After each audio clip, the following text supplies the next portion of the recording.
welcome back to Lariat TV News. I'm Claire Goodyear. This week we're bringing you a special final newscast to close out the semester. And I'm Giera Cottingham. We're showing you the best of what we had to offer this year. But first, the news you need to know before the break. Dorm rooms may not be as warm and cozy as home during Christmas time, but one Baylor mom is making it her mission to bring them a little bit of holiday cheer. Abby Ferguson tells you more. There might be no place like home for the holidays, but Tiffany Bono tries to make each student's dorm room light up with Christmas magic, one tree at a time. A Waco local and Baylor mom, Mrs. Bono has spread holiday cheer all across campus this year with her Christmas tree business. It all started when she sent her son off to his freshman year in 2022 and gave him a tree to make his dorm room feel a little bit more festive during finals. I love Christmas, and with sending my first to college last year, I was like, he needs a tree in his dorm. And so anyway, I made him and his roommate a tree, and then a couple of other people were interested in it. And so we just really started last year. Now her business is booming. This year she delivered over 80 trees, and students are loving the surprise from home. This year when I got the phone call like, hey, we have something for you, and I found out my mom got me a tree, it really just brightened my day. It made everything better. I remember waking up that next morning and all of us in the dorm room were just exhausted and tired, and we're just like going through the motions. And I remember turning my head and seeing the tree, and it literally changed my whole day. It all comes down to the details, and Mrs. Bono pays attention to them all. The trees all come with gold and green ribbon and ornaments. On top of that, she creates custom ornaments with a wood cutting and burning machine. As a mom of 5, the business has become a family affair, and her kids love to help out with the process. But overall, she says that seeing the students' faces when they get a tree makes her heart happy. Just to go and be able to be a mom there and love and hug her and give her a gift from her family, I feel like that's loving people with the love of Jesus. Mrs. Bono hopes to expand the business next year and give a tree to every student on campus. She says to contact her with any questions or to buy any remaining trees. For Lariat TV News, I'm Abby Ferguson. Christmas on 5th Street looked a little different Monday, and you could see it for miles. After the tree was lit, hundreds of drones lit up the sky about Waco, coming together to create the Nativity, the Bear Cubs, and various other Christmas icons. If you missed it, here's a taste of a new kind of celebration.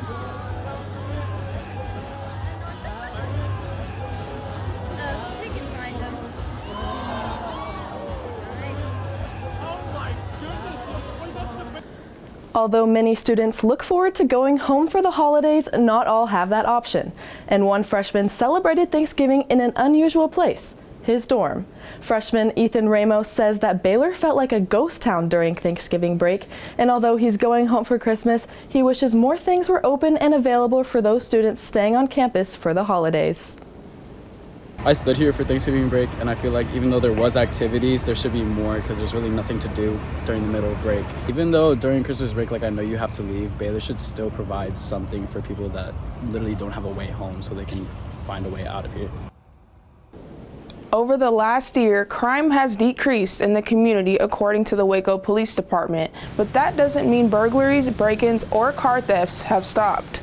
Waco PD says to make sure your doors are always locked and your valuables are hidden. They might just be, trying car handles, seeing if the car is unlocked. And if the car is unlocked, well, that gives them access just to kind of go in and start shuffling through and maybe finding something. Or if they see something that's in plain view, that might give them an opportunity to maybe want to, break a window or something like that to try and get in your car. If you see anyone suspicious or someone looks off while you're shopping, Waco PD says you can always reach out to someone or call Waco PD's non-emergency number.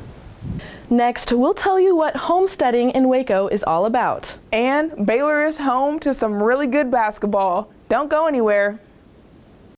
Let there be light. Let there be roommates and teammates and strangers who become family. Let there be marching and cheering. Let there be challenging courses and time to share. Scholarship and championships.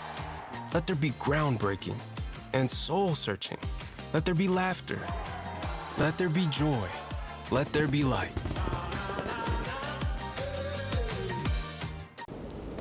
At Baylor, you may hear rumors about Heritage Homestead, a local group just 20 miles from Waco. Now, Caitlin Sides reveals the truth about their community.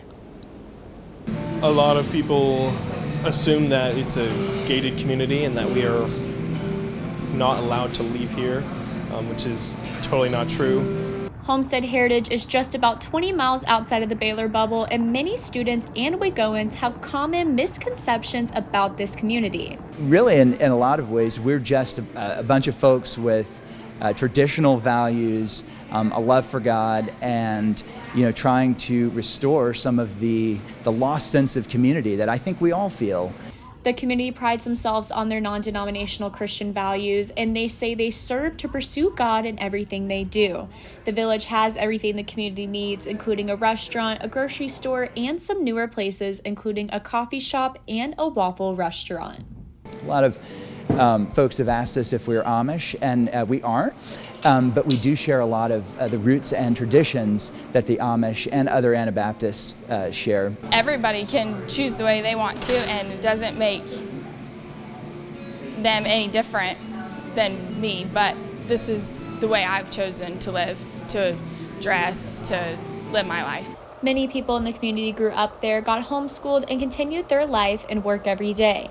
Many people have many different tasks that they are not forced to do and can come about their career path themselves. A common misconception is that there are no cars and no outside communication, which is all not true. Lots of people in Waco have many questions about their day-to-day life, and the community urges them to come sit down with them and ask those questions. You could come out to Homestead Heritage any day of the week and meet folks that are more than willing to get to know you, sit down, have lunch, answer any questions that you might have. For Lariat TV News, I'm Caitlin Sides. Weddings can be a great way to observe how cultures celebrate. One organization held a mock reception party educating guests in a festive way. Here's the big night. A wedding reception party for bride Adesua and groom Adrian was celebrated Saturday at the Mark and Paula Hurd Welcome Center by the African Student Association. Everyone dressed for the occasion. I paid extra for that shipping, girl. So basically, I picked this dress because I like something that hugs my body, and I want to be a little more scandalous, do something see-through, and I love sparkles. Since the COVID-19 pandemic, mock weddings have gained popularity in African communities. In the East Coast, it started in New Jersey, and so since then, people have been doing it, a lot of promoters, and so now we've seen another school, I think University of Houston, their African Student Union did one back in April or March, and so we just thought about that, and it's become very popular. Although not a real wedding reception, the joys and traditions of an African wedding were on full display. ASA intended to represent both the Nigerian and Cameroon nationality. One thing that Nigerians are known for that will be in any wedding is the jollof rice. So jollof rice is white rice cooked with tomato paste and all the different spices. A dress competition was held, musical chairs were played, and the reception's host kept the mock reception's guests fully engaged. To become involved with Baylor's African Student Association, visit their Instagram at Baylor_ASA. The organization does meet every other Monday in Morrison 100. So we do have the African worship nights that also attract a lot of people. And for this semester, I would say yes, this is the biggest event, and it was obviously well planned. For Lariat TV News, I'm Giara Cottingham. Have you ever wanted to represent the Baylor student body? Applications open in the spring, but the time to consider service is now. Whether partnering with leadership roles or fundraising for major student campus projects, student government is involved in areas across campus. It's never too late to start preparing in order to have a chance to be elected. I am a junior senator in Baylor student government.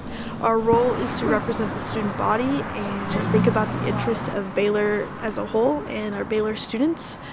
I highly recommend considering running in the spring and giving it some thought over Christmas break. If you want to find out more or run for a position, you can visit studentgovernment@baylor.edu. Basketball on the Brazos is as strong as ever. Both squads are undefeated, and Baylor is currently the only school in the country that can claim 2 top 10 basketball programs. The men's team continued their undefeated streak Tuesday with a 78-60 win versus Seton Hall in the Big East Big 12 battle. This was the Bears' 400th win in the Farrell Center, which pushed their record to 9-0. This is Baylor's 3rd season to start with at least 9 straight wins in the last 4 years. Ray J. Dennis and Jacoby Walters were dominant players with 32 combined points. Head coach Scott Drew acknowledged his team's electric energy, which brought in 10 three-pointers and 7 dunks. I mean, if you're a crowd, part of the Baylor family, coming to games where, people love threes and they love dunks, and you get both of them this year. And that's not always the case. I mean, we got some great lob plays, but sometimes our bigs are unbelievable screeners and just finish around the rim. So if you like highlights, though, there's going to be plenty of Baylor Sports Center plays this year. The Bears have a bit of a break before taking on Michigan State December 16th. Number 10 ranked Baylor's women basketball dropped the Oregon Ducks 71-51 Sunday in a dominating game.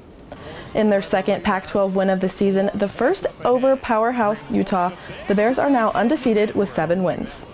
The night was all about defense for the Bears. It was the first time this season any team held them below 80 points. While the team struggled shooting from the arc, sinking just 6 of 24 threes, the Bears scored 23 points, capitalizing on 20 Ducks turnovers. We proved that when we're not making shots, we can get stops. And so I really thought tonight was about our defense, our defensive game plan. And so I think that was the difference in the game. It was the steals. It was the fast break points, mainly off of the steals. That really gave us the momentum we needed tonight because we just couldn't throw it in the ocean from 3. Next up, we're giving you some of our best work from the semester. And you'll get to hear it right from our team at LTVN. Keep it here.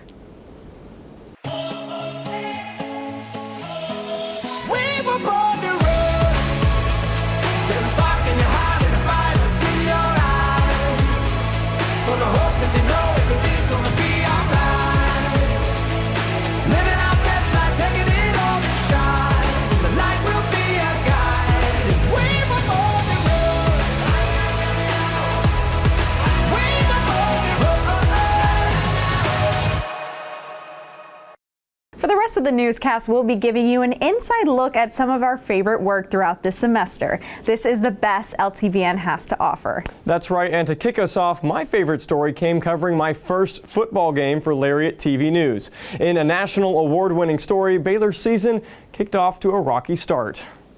It wasn't the start to the season the Bears were looking for as they accomplished something they've never done before, lose to Texas State.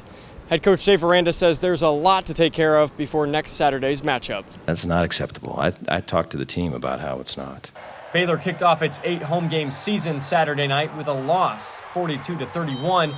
After a slow 2 field goal start, quarterback Blake Shapen would finally find the end zone with a 9-yard rush in the second quarter, answering the Bobcats' 4 first-half touchdowns and bringing the score to 28-13 before halftime. Shapen threw for 304 yards on the night, but ended the game with an injury to his left knee. He hurt his MCL. He's going to get an MRI, and so we'll see kind of what becomes of that. He's, gave everything he had. It was late in the game, and, he had his brace on. He was all wrapped up, and he wanted to play, but I just told him, Blake, we can't protect you right now. Baylor's offensive line struggled against Texas State, a team which just claimed their first win over a Power 5 opponent in program history. What I told them was, hey, this is what you did. This ain't who you are. We're so much better than this. And so we have to use this to get better. And, I think there's a fair amount to get better for. The Bears brought the game within 7 points at the start of the second half after a huge 53-yard pass from Shapen to tight end Drake Dabney. But the Bobcats wouldn't let Baylor get any closer, with Texas State quarterback T.J. Finney rushing 16 yards into the end zone and putting Baylor's defensive struggles on full display. It's just something we got to be better at. We just didn't do it to the extent that we were supposed to today, and it showed that we just got to get back on the field next week and get it right. But the Bears wouldn't get back within striking distance after a failed trick play to backup quarterback Sawyer Robinson would force a field goal. Then another Texas State touchdown in the fourth quarter would prove too much to overcome. I think we were more than capable of picking up whatever we needed to, and it didn't go our way, and it just, whether it was communication or a snap or they just outplayed us. I mean, sometimes it worked out and sometimes it didn't. Baylor was finally able to force the Bobcats to punt twice, but both preceding drives would end in turnovers for the Bears, the final nails in their coffin. They're now hoping for a comeback Saturday as they take on Pac-12 powerhouse Utah right here on the Brazos. For Lariat TV News from McLean Stadium, I'm George Schroeder. As a vinyl collector myself, I was interested in why the business has made a recent comeback, and more importantly, who keeps putting their records on. Here's the story.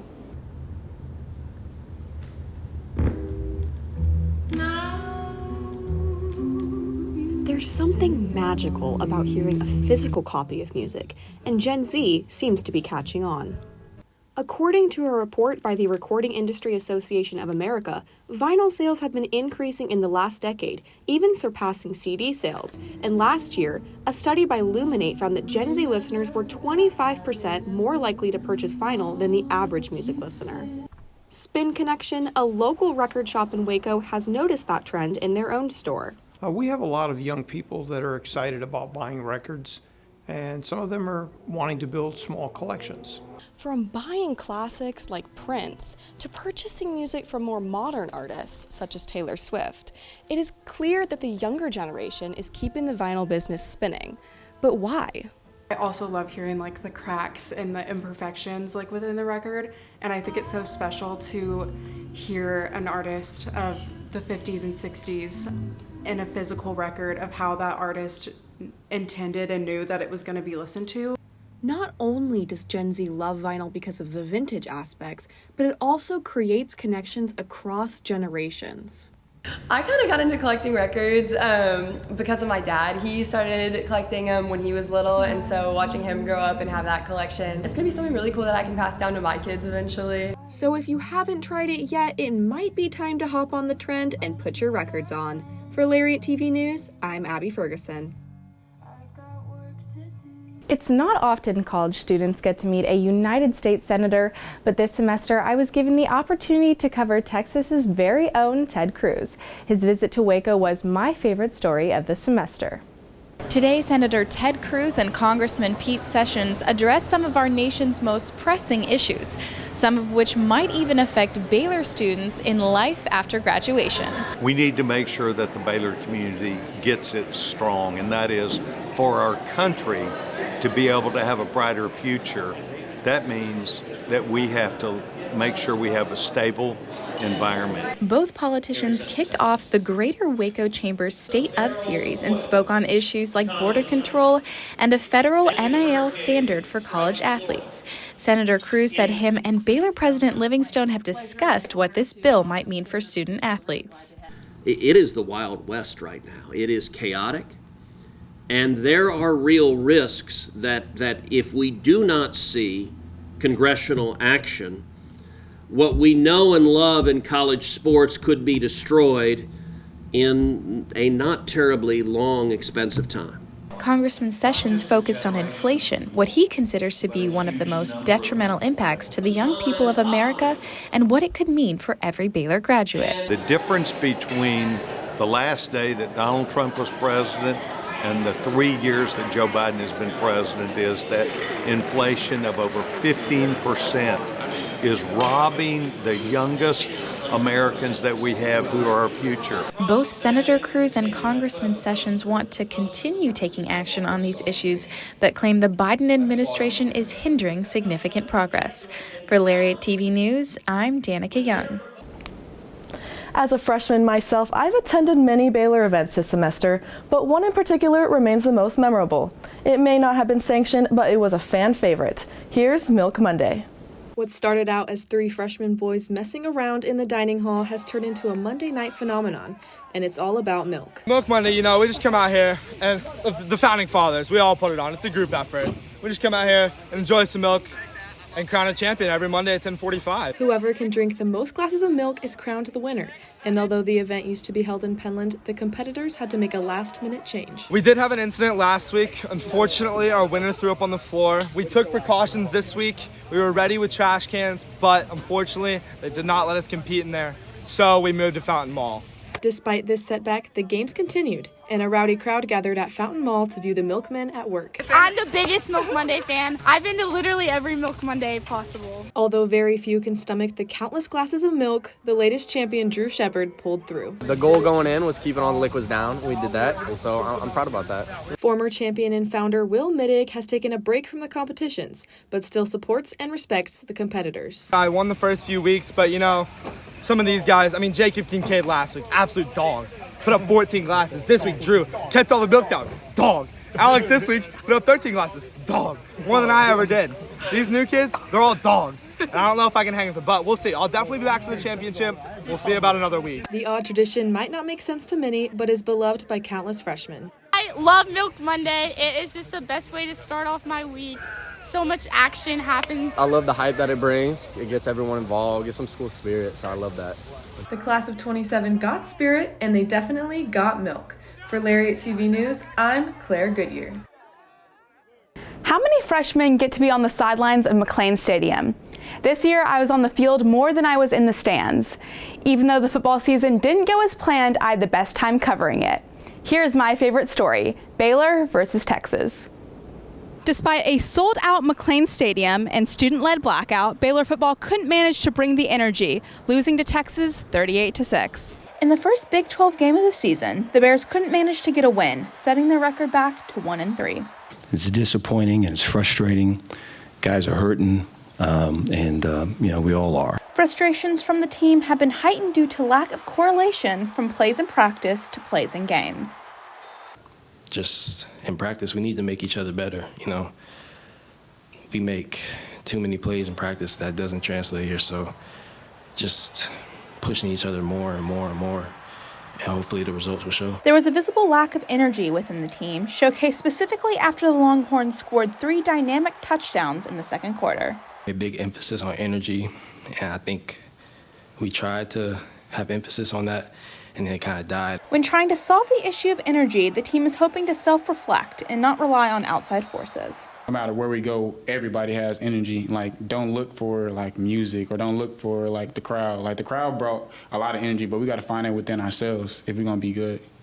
Even though the output is not what Baylor wanted, Coach Aranda is using the loss to inspire the team to not give up. Talking to the team, it was, hey, this either breaks us or this makes us. This moment right here. And so we can kind of say, hey, that performance is who we are, and all these things that are being said about us is who we are.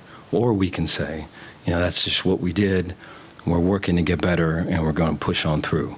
Next week, the Bears will be on the road for the first time this season, facing Central Florida, a newcomer in the conference. For Lariat TV News, I'm Claire Marie Scott. Up next, more Best of Show. Don't go anywhere.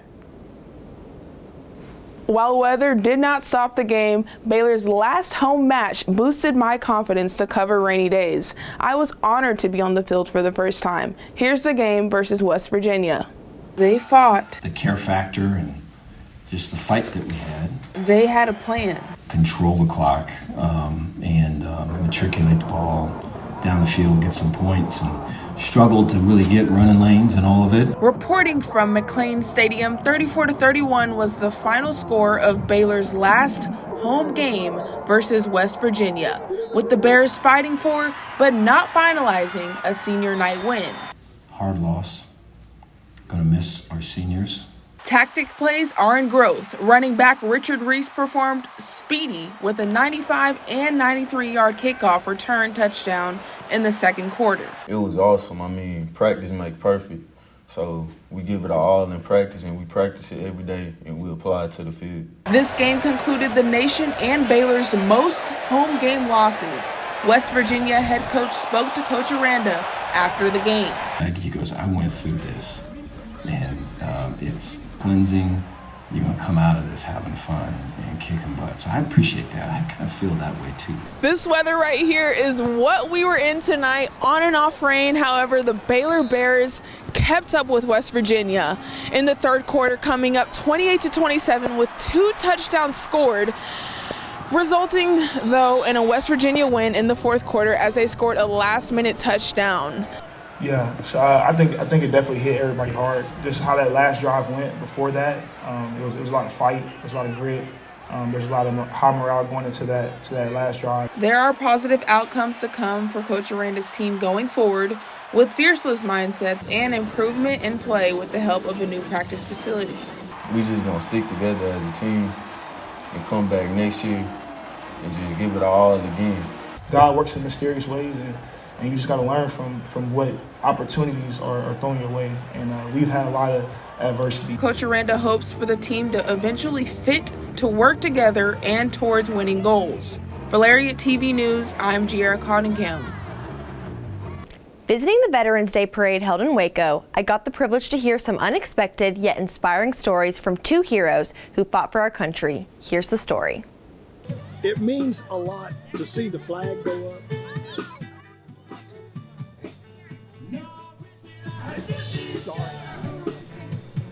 It means a lot to hear the national anthem, and it means a lot that people say thank you. The message of the Waco's Veterans Day Parade was heard loud and clear. You know, I'm a little bit sad because I remember the guys, my friends, my buddies that I lost in my 2 tours in Vietnam.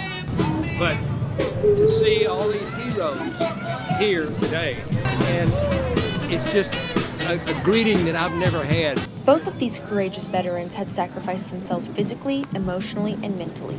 Every veteran signs a commitment that they're going to do all they can do to preserve the Constitution of the United States, even if it means surrendering their life to do so. An average of 20 veterans commit suicide a day, and the parade is working to make sure that they know they are not alone.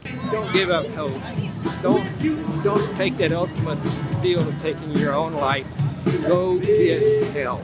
So we thank the honorable men and women who have served our country. People come up and say, thank you for your service. And, you know, you look at them and you say, you're quite welcome, but it's because of you and people like you in America that I did my service. For Lariat TV News, I'm Hannah Joseph. Recently, one of my local favorite restaurants was hit with a devastating fire. Covering the family moving forward turned into my best story of the year. We have a lot to be thankful for, and this it's not the end for us. Hellberg Barbecue is a family-owned business that is located in Woodway, and late Sunday night they received a call that a fire was reported. No one was injured in the fire, and fire officials are unsure what indicated it. We don't have the money coming in from sales or from insurance to be able to keep operating here and wait for them to get all that done, because there's structural beams up here that are warped and twisted. They got so hot. Through prayer and community, they are working to rebuild their once beloved business and are working through this complicated time together. I feel like really any restaurant, our business, it's rough in the service industry already. It's just stressful. You can't help but think about the feeling of that moment when we got that call and everything in our life changed all of a sudden. And that can happen to anybody at any time. The restaurant has been named in Texas Monthly's top 25 best barbecue joints in Texas and has an experience and outreach of people all around the state showing support. Earlier this year, Hellberg Barbecue opened up a trailer in downtown Waco, and until further notice, the trailer will also be inoperable. All we can do is just pray without ceasing and rejoice that we're all still here. None of us are hurt. We're healthy. None of our skills or our gifts have been taken from us. A GoFundMe was started for the business, and within the first 2 days, over $50,000 was donated. The Hellbergs stated they are grateful for the donations and are excited to start catering in the meantime while their business is undergoing some changes. For Lariat TV News, I'm Caitlin Sides. This year, I got to see how one club on campus used music to bring life to memory care patients, and it's a moment that residents may not remember, but I'll never forget. monthly performances to touch the lives of memory care patients. Today, that's where you'll find students and those affected with Alzheimer's gathered for something they share: the love for music. Music and Memory familiarizes patients with well-known songs. When you start to play the song, their faces light up, they smile, they start singing along, and it's just kind of beautiful to get to see that transformation, that special connection that we have with music. The organization doesn't just open its arms for pre-health students, they encourage anyone who has a passion for music. All of us just seem to have this very strong passion for serving our community, for doing and learning about what Alzheimer's is and how we can support people who suffer with Alzheimer's and such. So I think just having that common passion, that common, sort of just desire to want to learn more and to support the community is what really makes this organization so powerful and what our mission is and our values and such. At Living Springs Village, pre-health students provide something residents might not remember, but we won't forget: an opportunity to practice their skills through real-life connection. I don't know of any other organization on campus that kind of brings the art of service and music into one location, and the great thing about Music and Memory is that we do that, and we allow a space for our members to see the power of music and what it can really do when you're serving another population. To get involved, visit their Instagram, Music and Memory. For Lariat TV News, I'm Macy Krause. Well, that's it for our Best of Show and closes out our End of the Year newscast. For all things Baylor and Waco, follow Lariat TV News on YouTube for more. We'll see you after the break when we come back for the spring. Happy holidays, Baylor family, and as always, Sic 'em Bears.